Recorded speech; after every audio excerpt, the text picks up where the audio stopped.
Estamos de volta com mais um Drops Cash. Dessa vez a gente vai falar de outro clássico que é o Peter Pan. E logo de cara vocês podem notar a empolgação do Ilha. Que era pra ele ser apenas um convidado, participar de vez em quando, só que devagarzinho ele tá pegando gosto aí pela coisa. A gente é casado, a gente é obrigado a um monte de coisa. Não é obrigado não, porque eu não tô te forçando a falar. Tá bom. Não, mas vai ser legal mesmo, falar sobre o Peter Pan.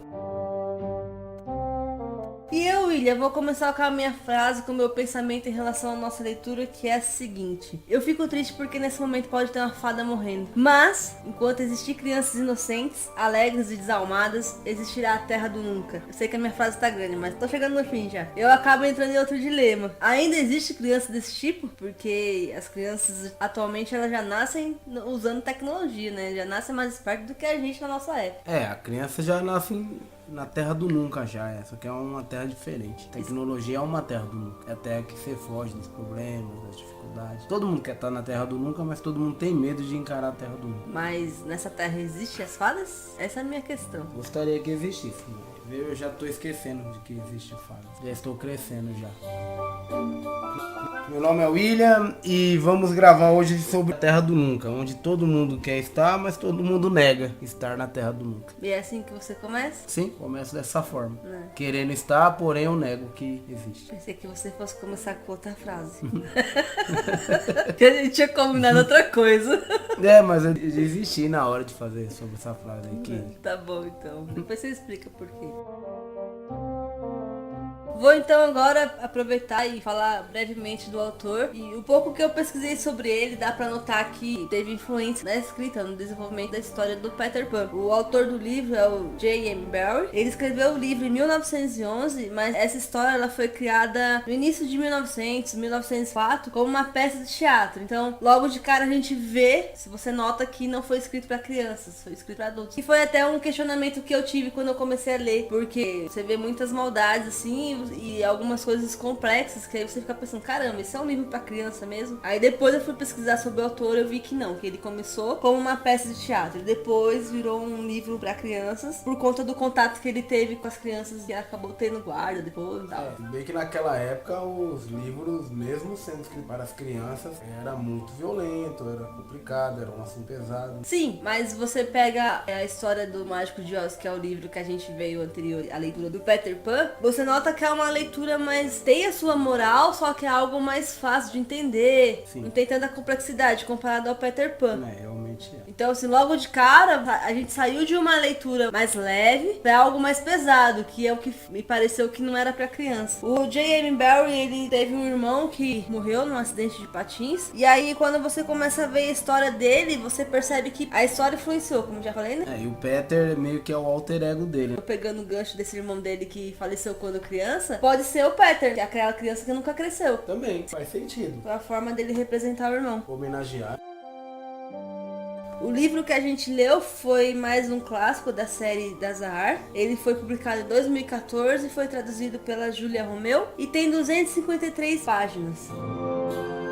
Logo de cara, eu não gostei da história, porque tava difícil de entender o início, tava uma situação acontecendo atrás da outra, assim, tumultuada, e você não entendia se eles estavam falando de uma coisa ou falando de outra, tava meio complexo pra entender. Mas aí quando eu cheguei no final do livro, eu fiquei triste com a situação do Peter, que eu vou falar mais pra frente o porquê. A situação dele fez eu mudar meu ponto de vista em relação a toda a história. Eu gostei, mas não gostei tanto. E você, o que você achou da história? Eu gostei da história, só que, como eu sempre falo pra você, que o livro foi pesado, né? Foi muito detalhado, aquela coisa toda. E é uma enrolação pra chegar onde quer chegar. Eu tava esperando altas aventuras e mais da metade do livro é sobre a Wendy e a senhora Darling, aquele cachorro que ninguém sabe se é humano, se é um cachorro. E não sai disso. Aí, ali no finalzinho do livro, começou a chamar mais atenção, mas mesmo assim foi cansativo. Eu achei o Peter Pan um livro muito cansativo. Demora pra engatar a história, né? Demora. Quando você fala assim, agora vai, não sai do lugar. Sem contar que metade do livro é uma enrolação ali da Wendy sendo a mãe deles, né? De certa forma, esposa e tudo mais. Com a leitura desse livro, eu pude notar que ele nos dá a possibilidade de diversas interpretações, que é um dos casos que logo de cara ficou estranho quando eu tava lendo, foi o fato deles serem uma cachorra babá, e aí eu não tava conseguindo entender se era realmente um cachorro animal ou se era uma forma de se direcionar, não sei se eu posso falar isso. Ou de colocar uma pessoa numa certa posição inferior. Inferiorizar uma pessoa. Aí eu tava na dúvida, cara, eles estão falando que ela tem uma babá que é cachorro. Ou tô chamando a babá de cachorra também, ninguém sabe. Pro meu ponto de vista ficou esse duplo sentido. Eu não sabia se era realmente um cachorro ou se era uma pessoa que era mais pobre que eles e eles tratavam como um cachorro. Quando você começa a aprofundar mais na história, você percebe que realmente era um cachorro. E é uma das partes que a gente teve que voltar, porque é muito estranho da forma que é tratada a cachorra Naná, né? Ao mesmo tempo que ela fala que ninguém cuida das crianças melhor que ela é pego à força e colocado na casinha, ela late e a vizinhança acha estranho, tem uma babá cachorro. No começo, quando eu li essa parte, eu entendi que era uma forma de menosprezar uma pessoa, uma classe inferior a deles. Eu também fiquei com essa interpretação aí nessa parte. Eu acho que a gente começou a ler com um ponto de vista adulto demais. E aí teve coisas que nós não conseguimos entender, como o olhar de uma criança. O olhar de uma criança é mais inocente. Parte de não entender se era um cachorro, questionar realmente se as atitudes da babá era de cachorro ou era de animal. Faltou olhar o livro mais com uma certa inocência pra poder aceitar que um cachorro poderia cuidar de 3 crianças. Então, mas o livro ele é complicado, que tem olhar numa ótica mais inocente, você percebe que a criança vendo nessa ótica também não ia entender o livro. Você tá lendo, chega uma hora que fica mais pesado o assunto também. E eu vi na ótica que eu quis ver, minha subjetividade em cima do livro. Eu acho que até pra uma criança ficaria complicado entender que aquilo era um cachorro e não uma pessoa. Eu acho que não. Ou também falar de um cachorro. O cachorro ele é tão próximo das pessoas que poderia fazer a função de babá. Porém, da forma que o cachorro até costurava é complicado. Eu acho que pra uma criança não é difícil ver, porque quando você pega os desenhos animados da nossa época lá, Tom e Jerry, Cavalo, os desenhos dos anos 90, 80, você percebe que tem aquela maldadezinha nos desenhos, mas tem a inocência. Sim. E hoje, se você pega um desenho daquele pra assistir, você já vê ele diferente. Então, pra uma criança é normal as coisas que acontecem no livro do Peter Pan, não é? Sim, de certa forma. A Terra do Nunca, uma ótica talvez de uma criança, pode ser realmente um lugar, um local. Pra mim, a Terra do Nunca era o mundo da imaginação e também o mundo da negação, que a gente vai mais a fundo daqui a pouco. Tem algo que acontece na história e aí a gente só vai entender no final, que é quando a Wendy ela fala pra mãe dela que o Peter Pan ele tem ido no quarto deles todas as noites. E aí a mãe tem algumas lembranças relacionadas ao nome do Peter, mas não sabe ao certo quais lembranças são essas. Tem um trecho do livro que é bem interessante, assim, que vai dar pra gente destrinchar bastante coisa. Eu vou comentar aqui com você. De tempos em tempos, e suas andanças pelas mentes de seus filhos, a senhora Darnay encontrava coisa que não entendia. E de todas elas, a mais desconcertante era a palavra Peter. Ela não conhecia nenhum Peter, mas ele estava aqui e ali nas mentes de João e Miguel. Enquanto na de Wendy, seu nome começou a aparecer rabiscado por todo o lado. O nome estava escrito em letras mais grossas que as de qualquer outra palavra. E quanto mais a senhora Darnay olhava para ele, mais achava que tinha uma aparência estranhamente arrogante. Ele é muito arrogante mesmo, admitiu Wendy, um pouco chateada. Sua mãe estava interrogando. Mas quem é ele, meu amor? Você sabe, mãe. É o Peter Pan. No início a senhora Darnay não sabia, mas foi pensando em sua infância e se lembrou de um tal de Peter Pan, que diziam moravam com as fadas. Existem histórias estranhas sobre ele. Tem uma que diz que quando as crianças morrem, Peter Pan fica com elas durante parte do caminho, para que não tenham medo. A senhora Darnay acreditara em Peter Pan na época, mas agora que era casada e cheia de bom senso, duvidava muito que tal pessoa existisse. Além do mais, ela disse para o Wendy: ele já deve ter ficado grande. Ah, não, ele não é grande não, garantiu Wendy, com toda segurança. É exatamente do meu tamanho. Interessante, né? A gente percebe que o Peter ele é uma abstração da infância. Eu acho que o Peter é o divisor de águas da fase da criança e a fase adulta. Naquela época não tinha adolescência, né? Se eu vou pegar para analisar, ou a criança era criança ou era adulta, simplesmente assim. E essa divisão é interessante porque faz com que a gente faz um retorno à nossa criança interior. Que nem a senhora Darnay, ela esqueceu do Peter porque ela cresceu. Ela ficou com bom senso.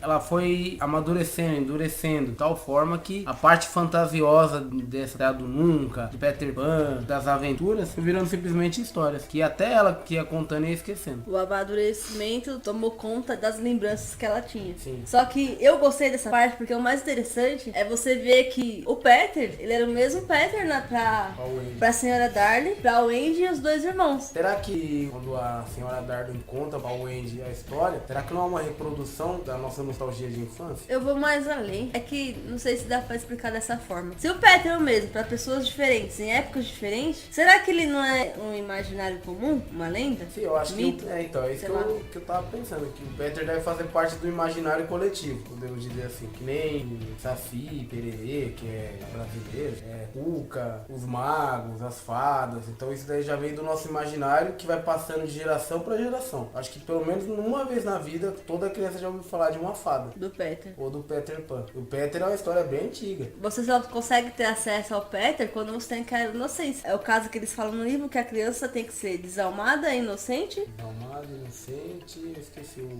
alegre. Inocente, alegre e desalmada. Quando a criança tem acesso ao Peter Pan. E consequentemente, quando a criança ela é dessa forma e ela tem acesso ao Peter Pan, ela tem acesso à Terra do Nunca. Porque na minha opinião, a Terra do Nunca, ela é o Peter Pan. Eu acho que a Terra do Nunca é o mundo da imaginação da criança. É o mundo que a criança cria pra colocar aquele Peter Pan. E viver as aventuras.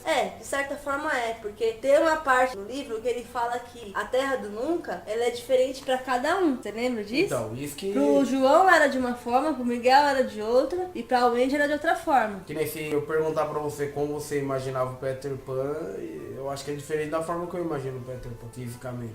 Só que eu acho que o Peter Pan é algo nostálgico, porque toda criança quer ser adulta. Só que o adulto, quando ele é adulto, ele fala que como era bom ser criança. Eu acho que o Peter Pan mesmo é uma criação adulta. Ele não é uma criança que não cresceu, é uma criança que não quer crescer. Ela cresceu, porém ela não quer crescer. Ela não aceita que cresceu. Ele não cresceu. Não o Peter Pan. É o que a gente imagina do Peter Pan. O Peter ele não cresceu, porque a mãe da Wendy viu ele pequeno e a mãe viu ele pequeno. Não, mas esse Peter eu tô abstraindo ele. Eu não falo que ele existe. Ele existe na mente de cada um. Tanto que cada um vê o Peter de uma forma, né? Então eu acho que esse Peter ele é da mente dele. Assim como a Terra do Nunca. O Peter ele é o mesmo pra todo mundo. O que é diferente pra cada pessoa é a Terra do Nunca. Será que o Peter não é só o que liga a pessoa à Terra do Nunca? O Peter ele era a mesma pessoa que apareceu pro Wendy, pro João e pro Miguel. Com esse negócio, a senhora Darly lembrar de algumas histórias da infância, lembrar vagamente que já tinha ouvido falar do Peter, a gente começa a encontrar os sinais de que quando a pessoa cresce, ela vai esquecendo a sua infância, a sua inocência de criança, a sua imaginação. Vai ficando dura.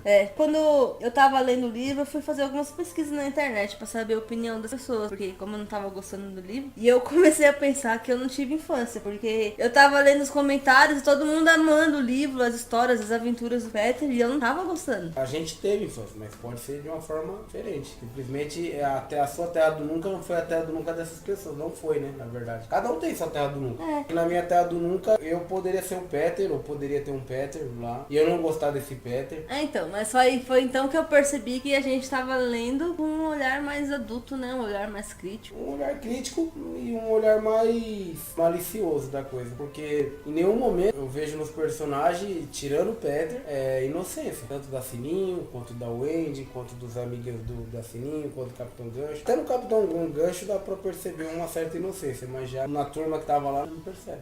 Pegando o gancho aí do que você falou, que a gente percebe que a Wendy, ela já não tá na mesma vibe que o Peter Pan. Porque quando ele começa a conversar com ela lá, que ela vê ele chorando no quarto, ela pergunta por que ele tá chorando, aí ele pega e explica. Aí ela convence ele a parar de chorar e depois de papo vai, papo vem, e ela fala pra ele que vai dar um beijo nele. E ele não sabe o que é um beijo. Aí ela ficou meio sem graça, né, sem saber como agir, vai lá e dá um dedal pra ele. E ele entende que, então, um beijo é você dar alguma coisa que é importante pra você, pra outra pessoa. Aí ele vai lá... Porque dando o dedo já quer a mão inteira, né? Pode fazer uma alusão a isso. Não entendi não o comentário. Aí ele vai lá e dá um objeto também em troca pra ela. Aí ela pega e fala assim: já que você me deu isso daqui, eu vou te dar então um dedal. Aí ela pega e vai lá e dá um beijo meio que forçado nele. Quase que abusando do tempo. Aí você já percebe que ela já tá em outra... sintonia. Ela já tá com uma certa malícia, com uma segunda intenção, enquanto ele não. Só que ele também... Eu posso falar que é safado? Lógico, o podcast é nosso. Não tô falando no sentido de ser um safado, uma palavra talvez que a pessoa não gosta de ouvir. Mas no sentido de que ele... Aproveitador. Isso, acho que aproveitador cabe melhor. Porque ele foi convencer ela de ir pra Terra do Nunca, porque ele queria uma mãe. E ele queria uma pessoa que fizesse as coisas pra ele e pros meninos que estavam lá. Sim, na verdade, ao mesmo tempo que ele nega a mãe, ele quer uma mãe. Então, eu não digo que ele foi... Qual é a palavra que a gente usou? Aproveitador, mas eu acho que é interesseiro. Mas interesse é comum, né? Ele queria uma mãe, ele tava carente, ele não tinha ninguém pra cuidar dele. E acho que na Wendy, também por a Wendy até ser jovem, ele encontraria aquela mãe que ao mesmo tempo ele nega, o amódio, né? Amor e ódio junto numa coisa só. Ao mesmo tempo que ele amava, ele necessitava, ele queria ter. E como que ele quer ter algo que ele nunca teve? No livro ele fala que ele não tem lembranças da mãe, nunca teve mãe. Na verdade, eu penso que o Peter, ele quer ter aquilo que falta. Por isso que ele quer ter. Se ele tivesse, ele não queria, entendeu? A gente só ama aquilo que falta. Por isso que... Mas como ele sabe que é uma mãe, se ele nunca teve uma mãe? Ah, mas ele levou a molecada lá, né? O pessoal deve ter falado. E ele sempre, quando ele ia buscar uma criança do mundo no comum e levar pra Terra do Nunca, ele via como as mães funcionavam e tal. E ao mesmo que ele repudiava, ele tava sempre ali presente, querendo fazer parte. Talvez a mãe represente a censura na Terra do Nunca, porque Sim. não só o Peter queria ter mãe, mas o Capitão Gancho queria roubar o Andy pra ela ser mãe dos piratas também. Isso que você falou que a mãe representa a censura é um fato, é o superego que a gente chama na psicanálise. E a censura mesmo, a censura social, é o pai, é a mãe, falando o que pode, o que não pode fazer. E isso também que vai deixando o adulto duro. Que a criança, ela, como que fala as 3 frases lá, é alegre... Inocente, alegre e desalmado. Então, você ser inocente, você não tem noção de certo e errado. Desalmado, a mesma coisa. Você não sabe que aquilo é bom ou que aquilo é ruim. E alegre por você ter essa liberdade de fazer aquilo que vem no seu id, aquilo que você tem vontade de fazer, você viver pelo princípio do prazer, que acontece com uma criança. Só que essa liberdade toda que o Peter tem, é necessário um equilíbrio. Quando ele leva o Andy, as coisas meio que se equilibram, entram em caixa. É o Andy cuida deles, é o Andy põe eles pra dormir, mesmo quando eles não querem.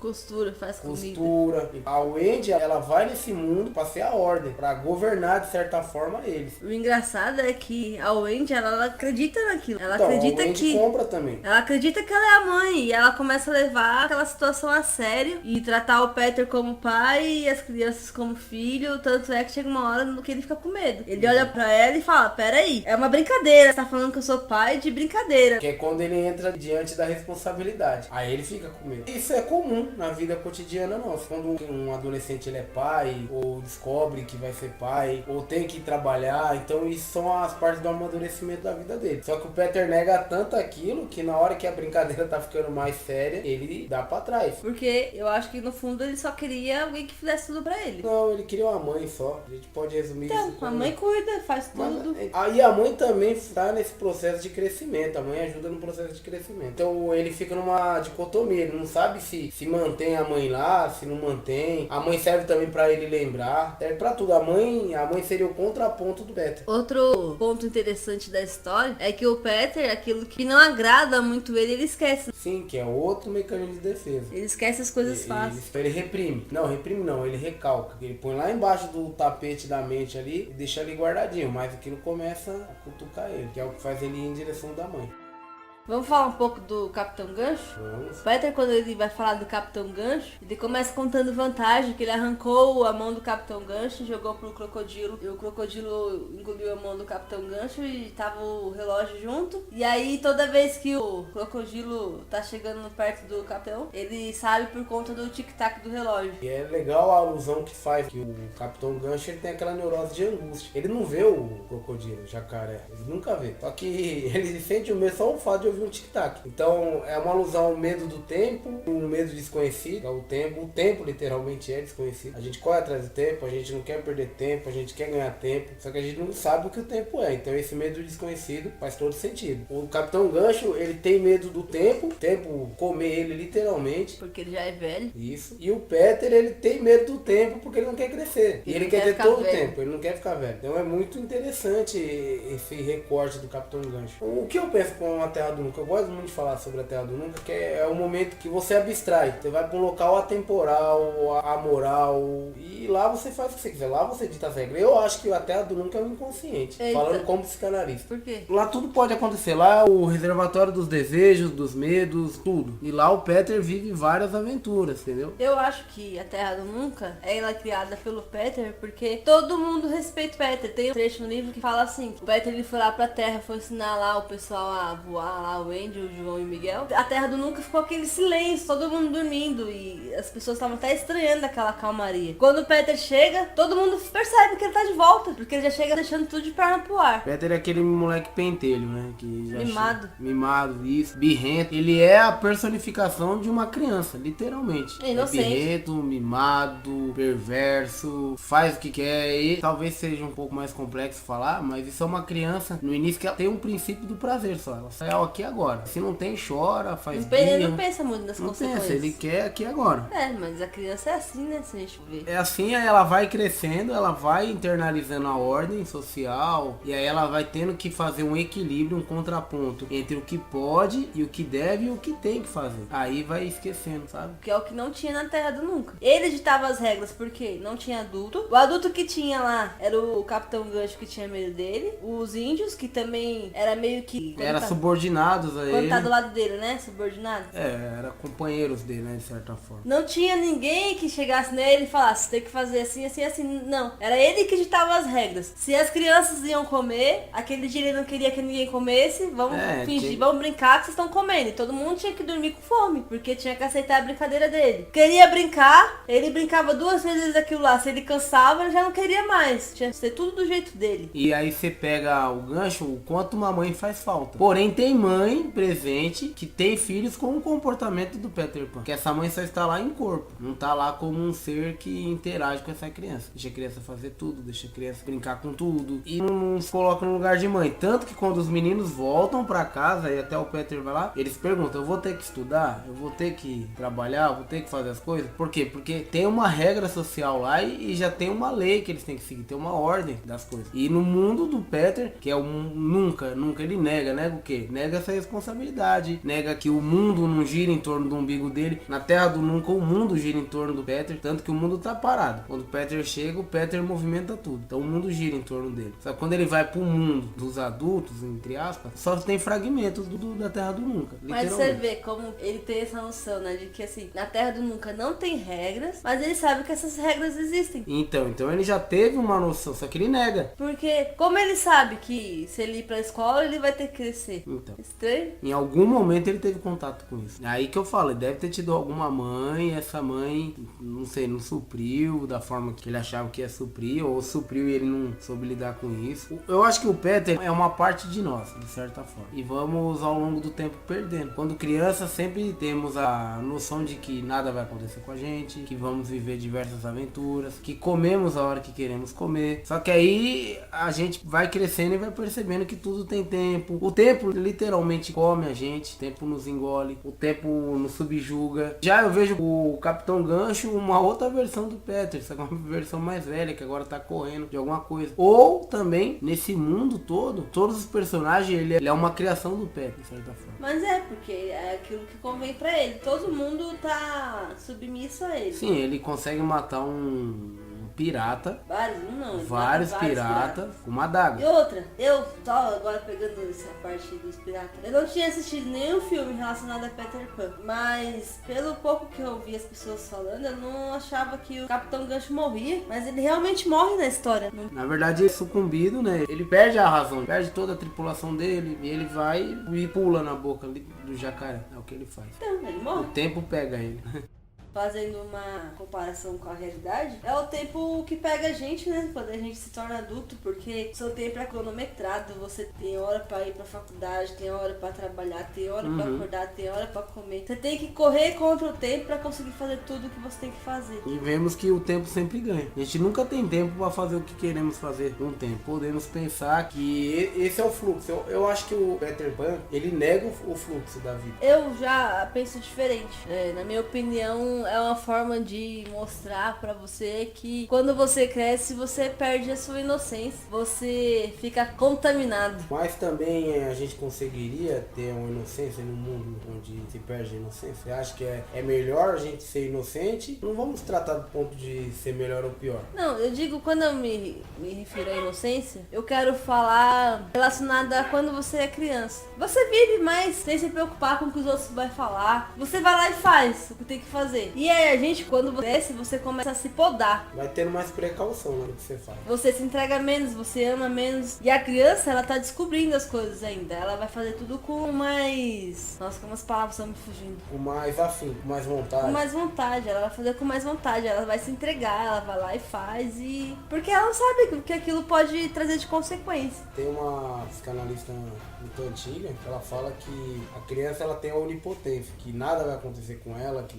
Então, que nem o Peter ele pode voar, né? Ele deita e rola, ele faz o que quer, ele consegue fazer o que quer. E ao longo do tempo vão percebendo que vão ficando vulneráveis, vão ficando fracos, que o mundo não gira em torno da gente. Eu entendo isso como um ciclo comum. Porém, não podemos perder um pouco do Peter Pan que sobra na gente. Sabe, às vezes você tá naquele emprego que você odeia e você fica nele porque tem medo de lutar. É necessário fazer um resgate, manter um equilíbrio. Eu não digo ser todo Peter, mas também não ser todo Senhora Darla, não é legal. Então, mais do que a Senhora Darla, eu acho que você não precisa ser igual ao Senhor Darla, porque no começo do livro ele tá naquela fixação que tem que controlar as contas, que tem tá que contar calculando dinheiro, que o dinheiro tem que dar, que ele, quando a Wendy nasce, ele não sabe se vai ficar com ela, porque é mais uma boca pra comer e o dinheiro tá contado. Então você tem que ser mais Peter, mais inconsequente, menos Senhor Darla, que é muito consequente demais, é muito preocupado demais. Só que, pegamos aí o Sr. Darling, ele tem uma questão muito de um falso controle. Ele não tem controle das coisas. E ele pensa em abandonar o Wendy, olha que interessante. Então ele sofre por isso. Só que ele manca, né, no próprio sintoma dele. Que é esse controle que é tudo. Porém, no final do livro, quando ele sente com remorso dos filhos terem ido embora, ele se tranca na casinha da Naná, da cachorra, como uma forma de martírio pra ele. Esse martírio faz ele ganhar toda uma notoriedade na vizinhança. Que é o que ele buscava. Que é o que ele buscava, todo mundo pedindo autógrafo. Que até a senhora Darling, a mulher dele, questiona. Você tá fazendo isso mesmo pra se punir? Ele começou com uma suposta punição, só que depois ele viu que aquilo tava dando frutos pra ele. Ele virou ganhou alguns likes, né, na verdade. Podemos dizer pros temas de hoje. E isso foi bom. Eu acho que chega um momento que ele até esquece dos filhos. Que é quando as crianças voltam e ele meio que vê que vai perder todo aquele poder, né? Toda aquela tensão, né? E é legal que uma pessoa já de idade, que por ele ter tanto, ele devia ter uma idade já. Ele quer atenção. Aí ele consegue reverter isso quando ele manda, ele fala pros meninos, então siga o mestre. Aí as crianças vão atrás dele fazendo tudo o que ele tá fazendo. Porque nessa família ele não se sentia importante. Ele só era o cara que pagava as contas. E na questão da atenção, quando a Wendy volta com os irmãos e traz os outros meninos que moravam na ilha, ele de cara ele não quer aceitar. Mas por quê? Porque ele tá com uma dorzinha de cotovelo lá. Sim. Porque a Wendy ela só vai pedir pra mãe pra ficar com as outras crianças. E aí, como ele se sentiu de fora, achando que só a mãe tinha que decidir se as crianças iam ficar ou não, ele queria expulsar todo mundo. Aí depois ele vai lá e assume que tava só com ciúmes. Era outra criança ali no meio, que ele não tinha controle de nada, ele não era o responsável pela casa, ele tava ali confortável fazendo as contas dele. Só que não pode perder a esperança que o Peter tem. Ele ia lá e enfrentava. De uma forma inconsequente, sim, porém ele enfrentava. Diferente do Sr. Darling, que ele se refugia dentro da casinha do cachorro. Então você vê por que o Sr. Darling não era tão requisitado. Porque ele mesmo se coloca naquela posição de submisso. Aí você fala que o Peter ia lá e enfrentava as coisas, enfrentava o medo. Já no Capitão, ele tem o medo que o acompanha. Desde o dia que ele perdeu mão daquilo que ele tinha controle. Olha que simbólico bonito. Ele perde a mão, ele perde o controle, ele perde a capacidade de manipular. Aí ele só tem um gancho. Aquilo que espeta, aquilo que incomoda, aquilo que busca. Só tem um gancho. E esse gancho ele usa pra ameaçar também. Mas esse medo dele que acompanha ele pode ser o medo do adulto. Sim. Medo de fracassar, medo de ser inútil, medo de não conseguir aquilo que deseja. Ou um medo que a gente mesmo cria, que raramente ele via o crocodilo. Ele simplesmente ouviu o tic-tac. Tic-tac é aquilo que fica na nossa mente falando que talvez não vai dar certo, que talvez a gente vai perder, que não é legal, que não é bom arriscar. Esse é o tic-tac. E muitas vezes nem é da nossa mente, é familiares, é amigos, é colegas de trabalho que ficam, ó, não faz isso, que eu também já perdi minha mão, entendeu? Então é um medo imposto em cima dele. Só que o Capitão Gancho, ele mantinha a tripulação dele a punhos de ferro, a ferro e fogo, de certa forma. Depois que você começa a analisar a história do Peter Pan, você vê que é bem interessante. E aí você percebe que não é tão chato quanto parecia no começo. Porque você consegue tirar algumas coisas, assim. Quando você começa a pegar trechos, assim, você começa a entender o que ele queria dizer. Só que ele dava muita volta pra chegar naquilo. Sim. Outra questão, eu não sabia que as fadas eram tão maldosas. As sereias eram tão maldosas que nem elas são apresentadas no livro. E elas não eram maldosas, elas só eram maldosas com a Wendy. Você vê que o Peter, ele era disputado pelas mulheres dessa terra. É interessante também. O Peter, ele mostra a virilidade do homem. Ninguém disputava o Capitão Gancho. Porque o Gancho já era Peter, velho, feio, não tinha uma parte do corpo. O Gancho já era mutilado, o Gancho já tinha crescido já. Só que o Gancho tava nem ligando, de certa forma. Ele tava ligando pra matar a juventude, que era o Peter. Era o que o Gancho queria. Falando da Wendy, que todas as mulheres da Terra do Nunca queriam fazer maldade com ela, e ela também já tinha essa maldade. Sim, ela até percebe que as mulheres desse mundo tinham maldade. Talvez seja uma forma também de mostrar que as mulheres, elas evoluem mais rápido do que os homens, desculpa aí. Bom, não evolui mais rápido, tem um é consenso, desenvolver. mas amadurece. Sim, de certa forma, sim. Era a forma de mostrar, porque tinha mais homem na Terra do Nunca do que mulheres, só que as mulheres que tinham lá, elas já eram mais maduras, mais sensatas do que os meninos. Sim, tanto que tem um trechinho no livro que o Peter fala assim, eu vou morar com a Sininho. Aí ela fala bem maliciosa, mas a Sininho não é tudo isso. A Sininho a Sininho não tem o corpo que eu tenho, a Sininho não vai poder te dar o que eu posso te dar. Era um segundo sentido, não é segundo sentido que fala, não. É duplo sentido, já tinha um segunda intenção por detrás disso. Eu também consigo enxergar que só voltando um pouco na história, quando ela aceita ir pra Terra do Nunca pra ser mãe dos meninos, é algo imposto pela sociedade em relação à mulher, porque a mulher, ela tem que construir uma família, ela tem que ser mãe, ela tem que ser dona de casa, tem que saber costurar, tem que pôr o filho pra dormir, tem que ensinar a ler, e pra ela tudo bem, ela não estranhou aquilo, porque é algo condicionado. Você é mulher, você vai nascer, você vai crescer, em determinada idade você vai casar, você vai cuidar da casa, você vai ter seus filhos e vai cuidar dos seus filhos. E aí tudo bem. Você vê que em momento algum ela se impõe contra isso. Sim. Pelo contrário, ela aceita a situação e ainda quer disputar aquele homem, aquela imagem, figura de homem, que é o Peter, com as outras. Uma tem que mostrar que é melhor que a outra. Sim,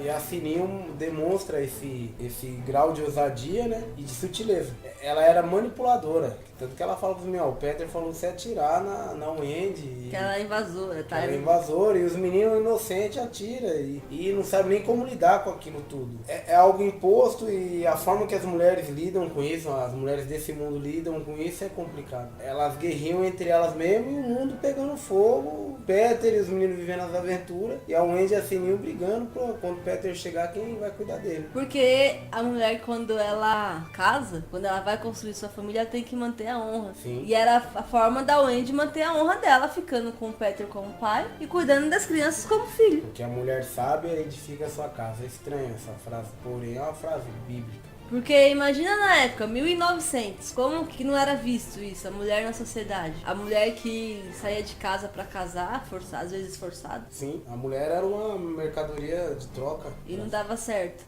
A mulher não tinha chance de... Só que a mulher na casa, ela que ditava as regras. É legal você ver, por ela não poder ir pras aventuras com o Peter e com os meninos, quando eles voltavam, quem ditava as regras era ela. Simples assim. Dentro da casa. Dentro da casa. Mas na sociedade ela não era ninguém. Então. Mas será que isso não é uma forma de... cala a boca, você já manda aqui dentro, entendeu? Até fazemos piadas, né? Que quando o marido chega, a mulher que manda, a mulher que tem que deixar o homem sair de casa.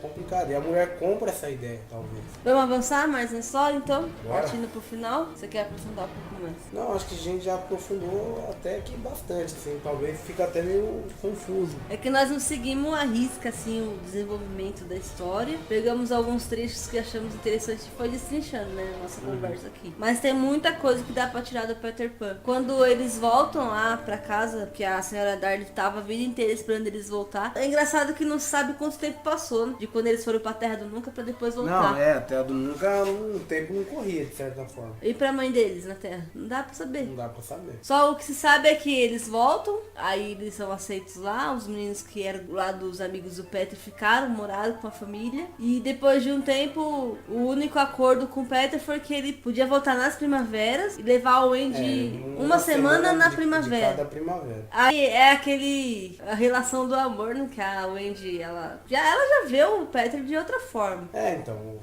talvez só o Peter que não vê dessa forma. Ela já tem a segunda intenção, ela não vê ele mais como um menininho amigo. Ela já vê ele, na minha opinião, com os olhos de um amor, do cara que vai ser o cara da vida dela, assim. E aí todo ano ela fica esperando. No primeiro ano ele veio, levou ela, só que ele já tinha esquecido algumas histórias. No segundo ano ele não veio. Mostra outra sinal do Peter, que é a irresponsabilidade. Esquecer. No segundo ano ele não veio. E ela preocupada em crescer, que ela não queria crescer pra não perder o contato com o Peter. Aí no terceiro ele não veio mais. Os irmãos começaram a perguntar pra Wendy, porque via ela triste, sempre esperando ele lá, né, encontrar ela. E os irmãos dela já tinham esquecido o Peter já. Então o que ela lembra é do amor que ela tinha pelo Peter. Coisa que os irmãos gostavam. A vida seguiu. A vida seguiu, cresceram, vou chegar aí. Empregos, Calma, vou chegar aí. Peter, ele não veio. E o irmão dela pega e fala, será que ele realmente existe? E ela acredita que existe. Só como ele não veio, ela decide seguir a vida. E aí todo mundo cresce, começa a trabalhar, começa a estudar, que é o que você ia se aprofundar. Eles casam, criam suas famílias. E a volta do Peter Pan foi o que fez mudar meu ponto de vista em relação ao livro. Que eu fiquei com dó dele. Quando ele volta, fiquei com dó porque eu fiz uma comparação com a realidade, né? Ele volta, aí ele vai na mesma casa que a Wendy casou e o marido dela comprou a casa do pai dela. Nisso a mãe dela já morreu, a Naná já morreu. E o pai dela não queria mais morar na casa porque tinha muitas escadas. E ele já é velho, tinha dificuldade de ficar subindo escada. Então o Peter, ele volta naquela mesma casa, a janela tá aberta, ele entra, encontra o Wendy. Aí o Wendy fica sem saber o que fazer, porque fazia anos que ela não via o Peter, ela já era adulta. Ela tinha resquícios, lembranças de quando ela encontrou ele e viveu aquelas histórias com ele na Terra do Nunca, mas nunca mais teve notícia dele. E ele chega lá, ela tinha acabado de colocar a filha pra dormir, e ele começa a conversar com ela, e ela pega e se encolhe o máximo que pode pra não mostrar pra ele que cresceu, pra mostrar pra ele que é a mesma pessoa ainda. Só que daí ela percebe que ela não vai conseguir levar aquilo por muito tempo, ela vai ter que contar a verdade pra ele. Eles vão começar a conversar e ele foi buscar ela, que era aquela semana da primavera. Só que ela era adulta, ela não sabia mais voar. Ela não era mais inocente, alegre e desalmada. Ela cresceu. Virou uma mulher. E como que ela ia falar aquilo pro Peter? Vem a revelação, ela vai contar pro Peter. Quando ela acende a luz, o Peter não acredita que aquela era a Wendy que ele conheceu há anos atrás. Que pra ele, como o tempo não passa, era o ano seguinte que ele teria que ter ido, que ele deixou de ir. Porque ela já tava adulta, velha. Casada, com filho. E quando ele vê, ele se assusta com aquela mulher na frente dele, conversando com ele como se fosse uma criança. E ela, sem saber o que fazer, ela pega e sai do quarto. Deixa o Peter com a filha. Aí a história se renova. A filha acorda, vê aquele menininho chorando, vai conversar com ele, pergunta quem ele é. Ele fala que ele é o Peter. Loop no tempo. Aí fala que ele é o Peter. Aí eles começam a conversar aí. Mais uma vez vem o esquecimento. O Peter esquece que ele tava falando segundos atrás com a Wendy, que ele tinha ido buscar. O Peter reprime aquilo, de certa forma, recalca, né? E a Wendy vê ele esquecendo dela muito rápido e conversando com a filha. E nisso, ele pega e leva a filha dela pra Terra do Nunca. E a história começa a se repetir. Ele leva a filha da Wendy, que depois ele vai levar a filha da filha, que é a filha da filha. E foi quando a gente percebeu que a história tinha acontecido antes da Wendy. Aconteceu com a mãe da com a senhora Darling, que provavelmente aconteceu com a mãe dela, e assim sucessivamente. O caminho do bezerro que você fala? Sim. Foi se repetindo de geração em geração. O bezerro, ele tá perdido na floresta, ele cria uma pequena trilha para sair desse lugar, e nesse mesmo lugar é construída uma estrada, depois é construída uma estradinha de terra, depois uma rodovia, tudo uma grande repetição. Pegando um gancho, voltando um pouquinho lá pro comportamento do Peter Pan, eu falo que ele tá em busca de uma mãe mesmo, que primeiro eu acredito que, não tem indícios aí, mas eu acredito que a mãe do Peter morre muito cedo. Ele fica órfão. Fica órfão. E o Peter, ele sempre vai em busca da mãe, de uma mãe faltante. Por isso que as mulheres se frustram quando amam ele. Porque elas veem o Peter como um marido, como um namorado. E o Peter sempre vai estar vendo nessa amada dele uma mãe faltante. Então tem até casos, né, na clínica que mostram isso. Mulheres que têm relacionamento com um cara que... O cara é ingênuo, é molecão. Tem mais a namorada como uma mãe do que como a namorada mesmo, como esposa. Então eu acho que é isso que o Peter faz. Por isso que o Peter, literalmente, ele vai trocando, né? Ele sempre uma mais nova. E ele esquece, é legal que o Peter, pra ele tudo é novo, porque ele tá sempre esquecendo. Cada dia é novo pro Peter. E ele esquece o que aconteceu há segundos atrás. Sim, então... Porque não foi importante. Pro Peter é muito vantajoso isso. E ele esquece tanto que ele começa a contar vantagem de histórias que ele nem sabe se viveu. Então é interessante. O livro em si, ele é cansativo, porém ele traz muitas reflexões, muitas boas reflexões. Aí quando eu falo que eu fiquei com dó dele, eu fiquei imaginando aquela pessoa que você tem amizade, aí você passa um tempão, um ano sem ver aquela pessoa, e quando você encontra, você esquece que o tempo passou. Sim, o que sobrou só foi fragmentos daquela fantasia que você tinha por ela. Você vai conversar com aquela pessoa e aí você cria aquela expectativa e, vem a decepção, porque não é mais aquela amizade, não é mais como antes, não tem aquele papo que fluía, sabe? Eu fiquei com dó dele por isso, porque ele foi naquela expectativa. A Wendy até queria ser o que era antes, mas ela já não podia mais, porque tinha passado muitos anos, se tornado adulto, tinha passado por muitas situações que ele nunca vivenciou. Lembrava mais também. E eu fiquei com dó dele por conta da reação. Tipo, que decepção. Eu vim aqui te encontrar criança e você cresceu. Sabe o que é legal? É que o Peter, ele esquece instantaneamente. E as pessoas que se relacionam com ele vão esquecendo ele aos poucos. Todos esquecem no final das contas. Só que o Peter, ele aproveita da juventude de cada pessoa. A Wendy, ela não esqueceu. Porque eu acho que de todos, assim, o que conta no livro, foi a que mais amou intensamente. A Wendy amou o Peter. Só que o Peter não amou a Wendy. Ela não como a Wendy esqueceu. achava que ia ser amada. Porque ele voltou, ela tava adulta, já tinha filho, mas ela lembrava de tudo que tinha vivido com ele. Vivido com ele assim, né? Sim, vivido. Não, mas viveu com ele. Nem que foi fantasioso, mas viveu. Foi tudo platônico da cabeça dela. Não. Porque eles não tiveram nada. Faz a diferença no ato em si e o ato imaginário? Não Faz, porque é da sua cabeça. Tudo. O ato em si é os dois que participam. Quando é imaginário é um só. Isso é a fantasia. Porque Se é a sua imaginação, é só você que tá vivenciando ela aquilo. casou com ele. Na cabeça dela. dela, ela casou com ele e viveu uma vida com ele. Então, pra finalizar, Quero recomendar para quem, ainda mais para quem é da área de psicologia, área de saúde, assim, área de relações, da educação também, ler o livro, é muito bom. Muito bom. É um livro cansativo, o discurso dele é um pouco cansativo, mas é um livro que traz muitas reflexões. Recomendo mesmo. quem é o personagem que você mais gostou? Crocodilo. Por quê? Porque eu gosto muito de pensar sobre o tempo. A gente mede o tempo, a gente corre atrás do tempo, a gente não quer perder tempo, a gente quer ganhar tempo, a gente perde tempo pra ter outras coisas, porém a gente não sabe o que é o tempo. Por isso que eu gostei do crocodilo. É aquele crocodilo que eu nunca vejo, mas eu sei que ele existe, eu sei que ele tá fazendo tic-tac e cada ano vai passando, eu tenho uma noção de que o tempo passa. E você, Cid? Qual o seu personagem, ou cena, ou qualquer coisa favorita nesse livro? Eu não consigo falar que eu me identifiquei com um